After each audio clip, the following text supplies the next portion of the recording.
As we study, learn, Quand on étudie, apprend et vit l'évangile de Jésus-Christ, l'ordre dans lequel les choses se produisent est souvent instructif. Par exemple, réfléchissez aux leçons que nous pouvons retirer en ce qui concerne les priorités spirituelles, de l'ordre dans lequel les événements importants sont produits, quand la plénitude de l'évangile du Sauveur a été rétablie dans ces derniers jours. Dans le bosquet sacré, Joseph Smith a vu le Père éternel et Jésus-Christ, et il leur a parlé. Entre autres choses, Joseph a appris la nature véritable de la divinité et de la révélation continue. Cette vision majestueuse a introduit la dispensation de la plénitude des temps. Et c'est l'un des événements très importants de l'histoire du monde.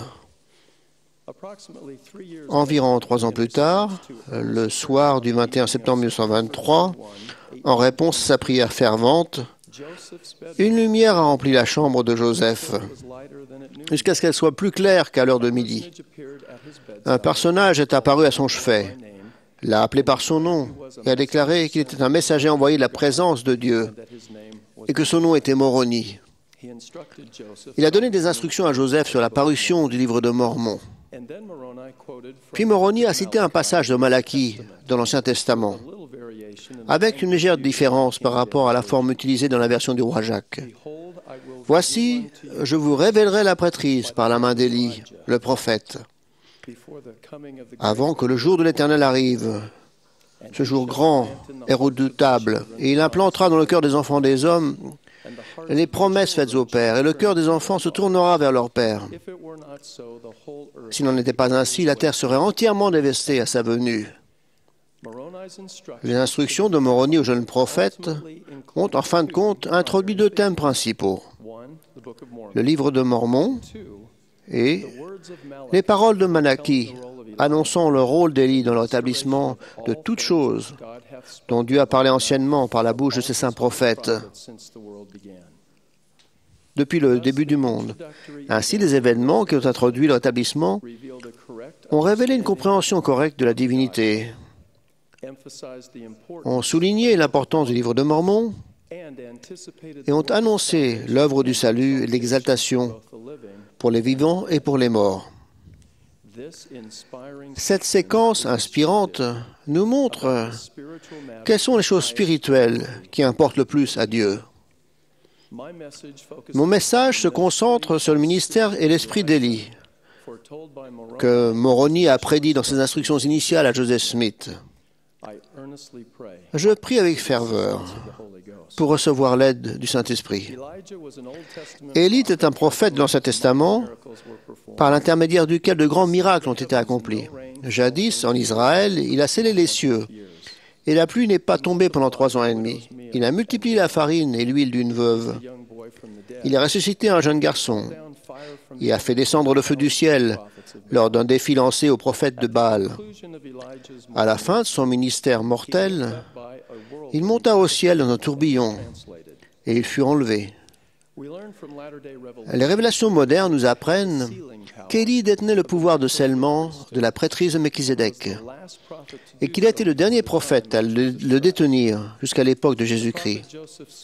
Joseph Smith, le prophète, a expliqué, je cite, « L'esprit, le pouvoir et l'appel d'Élie, c'est que vous avez le pouvoir de détenir la clé de la plénitude de la prêtrise de Melchizedek et d'obtenir toutes les ordonnances appartenant au royaume de Dieu. » Fin de citation.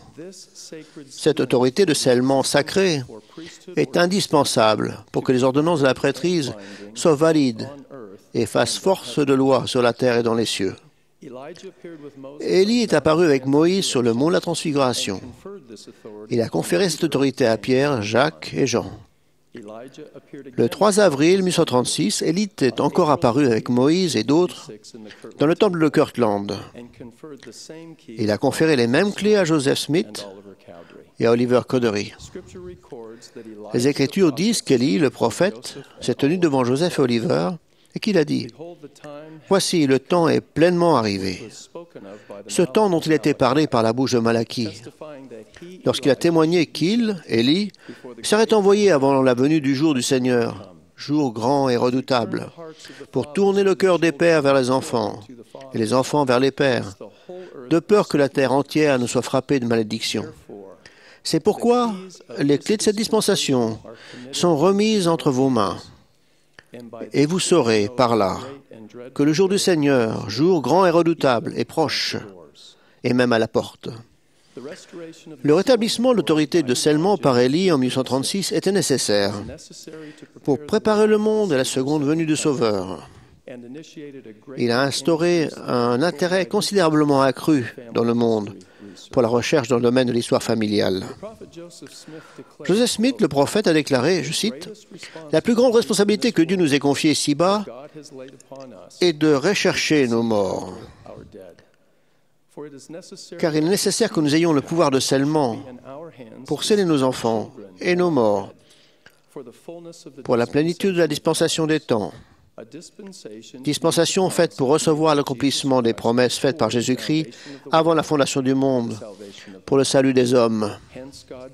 Dieu a donc dit, « Voici, je vous enverrai Élie, le prophète. » Joseph a encore expliqué, mais quel est le but de la venue d'Élie?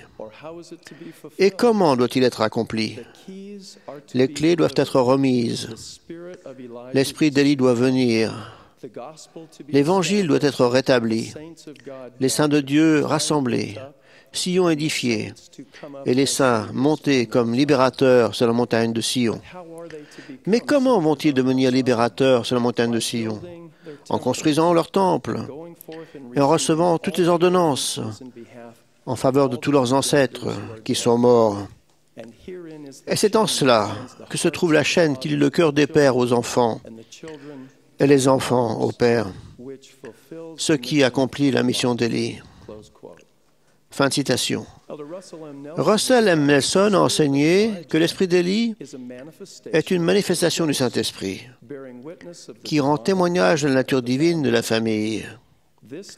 Cette influence caractéristique du Saint-Esprit incite les gens à identifier et à chérir leurs ancêtres et les membres de leur famille, passés et présents,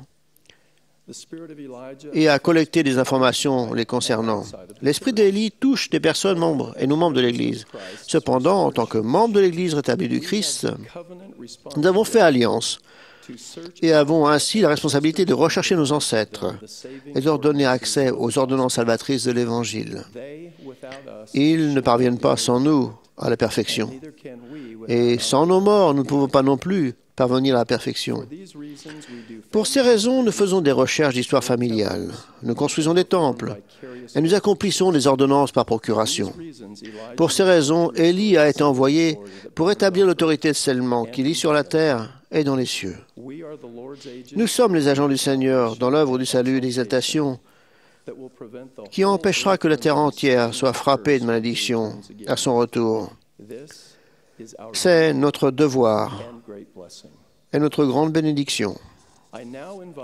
Je demande maintenant l'attention des jeunes filles, des jeunes gens et des enfants de la génération montante, tandis que je souligne l'importance de l'esprit d'Élie dans leur vie d'aujourd'hui. Mon message s'adresse à toute l'Église en général, mais à eux en particulier. Beaucoup d'entre vous, les jeunes, pensent sans doute que l'histoire familiale doit être accomplie essentiellement par les personnes d'âge mûr. Mais je n'ai pas connaissance que les Écritures indiquent un âge limite ou que les dirigeants de l'Église aient annoncé des directives et réservant ce service important aux adultes d'âge mûr. Vous êtes fils et filles de Dieu, enfants d'alliance et bâtisseurs du royaume. Vous n'avez pas besoin d'attendre d'avoir un âge arbitraire pour vous acquitter de votre responsabilité et d'aider à l'œuvre du salut de la famille humaine. À notre époque, le Seigneur a mis à notre disposition des moyens remarquables qui vous permettent de connaître et d'aimer cette œuvre que l'esprit d'Élie encourage. Par exemple, Family Search est une collection d'annales, de documents et de services facilement accessibles par ordinateur et divers appareils portables destinés à aider les gens à découvrir et rassembler des informations pour leur histoire familiale. Ces moyens sont aussi disponibles dans les centres d'histoire familiale, situés dans de nombreux bâtiments de l'Église, partout dans le monde. Ce n'est pas par hasard que Family Search et d'autres outils sont apparus à une époque où les jeunes sont si à l'aise avec une grande variété de technologies de l'information et des communications. Vous avez appris à envoyer des messages textes sur vos téléphones portables et vos ordinateurs pour accélérer et avancer l'œuvre du Seigneur, pas seulement pour communiquer rapidement avec vos amis.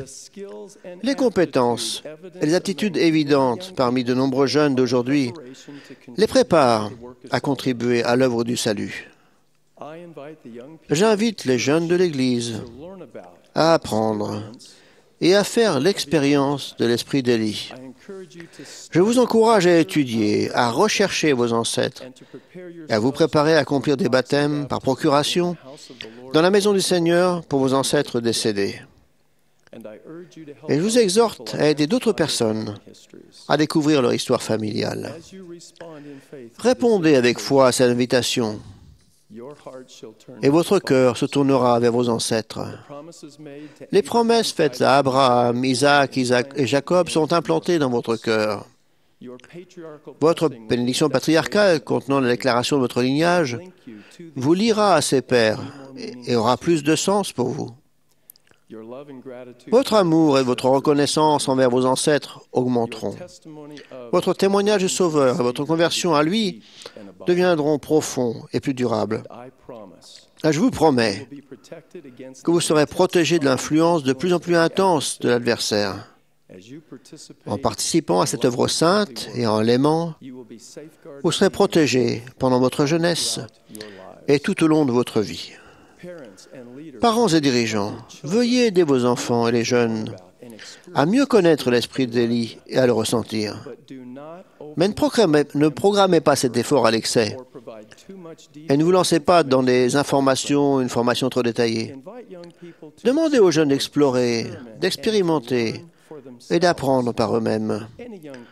Tout jeune peut faire ce que je suggère à l'aide des activités d'apprentissage disponibles sur lds.org/Family History Youth.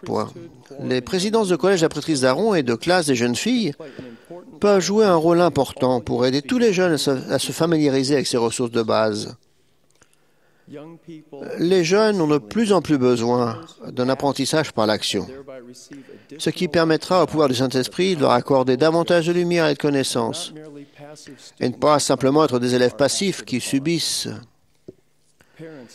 Parents et dirigeants, vous serez émerveillés de voir avec quelle rapidité vos enfants et les jeunes de l'Église deviendront hautement qualifiés dans l'utilisation de ces outils.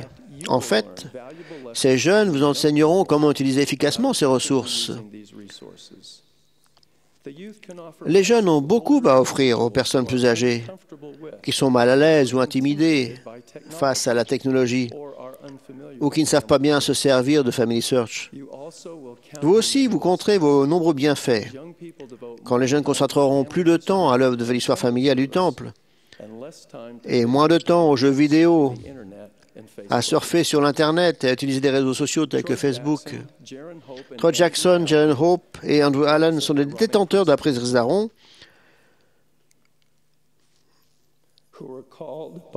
qu'un évêque inspiré a appelé à enseigner ensemble un cours d'histoire familiale dans leur paroisse. Ces jeunes gens sont représentatifs de tant d'entre vous par leur enthousiasme pour l'apprentissage et leur désir de servir. Troy a déclaré, je cite, « J'avais l'habitude d'aller à l'église et de faire acte de présence, mais je me rends compte maintenant que je dois rentrer chez moi et faire quelque chose. Nous pouvons tous faire de l'histoire familiale. » Fin de citation.